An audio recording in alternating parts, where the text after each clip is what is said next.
চালের দাম সহনীয় রাখতে গত বছরের নভেম্বরে ভারত থেকে চাল আমদানির অনুমতি পায় ৮৪টি প্রতিষ্ঠান। গেল ৪ মাসে ভোমরা স্থলবন্দর দিয়ে ভারত থেকে আমদানি হয়েছে প্রায় ১.৫ লাখ মেট্রিক টন চাল। তারপরও সাতক্ষীরা সহ জেলার আশপাশের চালের বাজারে দাম কমার ওপর প্রভাব পড়েনি। গত ১ মাসের ব্যবধানে সাতক্ষীরার বাজারে প্রকারভেদে বিভিন্ন চালের দাম বেড়েছে কেজিতে ৪ থেকে ৫ টাকা পর্যন্ত। এতে বিপাকে পড়েছেন ক্রেতারা। ২৫ কেজি দিতে ১৮৫০ টাকা নিয়েছিলাম, এখন সেটা ২১০০ টাকা বলছে। সেই একই বাসমতি ৪০ টাকা ৫০ টাকা ৩৫ টাকা চাল কিনে খাতাম, আর এখন আমরা খুদ চাল কিনে খাচ্ছি ৫০ টাকা করে। অনেক দাম বেশি, এত দামে চালে আমরা গরিব মানুষ কিনে খেতে পারি। খুচরা চাল ব্যবসায়ীদের অভিযোগ, সিন্ডিকেট করে আমদানি করা চাল মজুত রাখছে পাইকারি বিক্রেতারা, ফলে বাজারে কমছে না চালের দাম। আসল কাশ্মীরি মানেই স্মার্ট কাশ্মীরি, একটি তাসমিয়া কসমেটিক্স অ্যান্ড টয়লেট্রিজ লিমিটেডের পণ্য। বাইরেতে চাল এসেছে কিন্তু বেচা কেনা নেই ভাই, দাম বেশি।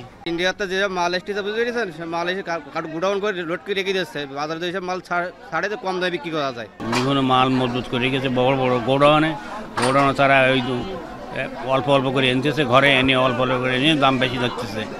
তবে বন্দরের চাল আমদানিকারকরা জানান, ভারতের বাজারে চালের দাম বেশি থাকায় আমদানি করা চাল বেশি দামে বিক্রি করতে হচ্ছে।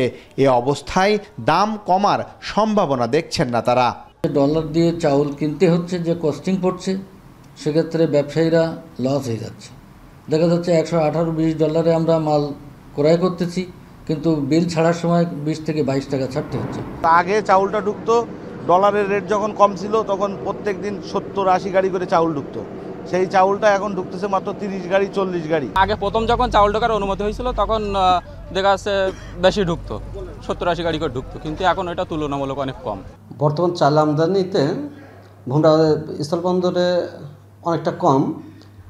এর মূলত কারণ হচ্ছে বাংলাদেশের বাজার মূল্য কম, ভারত থেকে কিনামূল্যের সাথে সমন্বয় করলে এ পাশে এসে বিক্রয় মূল্য কম, সেই কারণের জন্যই মূলত চাল আমদানি হচ্ছে কম।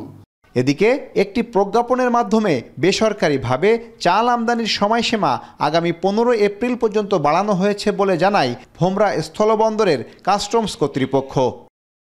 আমাদের কাছে কোনো নির্দেশনা নাই, এটা আগামী এত তারিখ এটা করা হলো, বৃদ্ধি করা হলো, মানে ডিউটি না নেওয়ার জন্য, ডিউটিটা না সেই কাজ 15 এপ্রিল পর্যন্ত বাড়ানো হয়েছে এবং এটাই সর্বশেষ।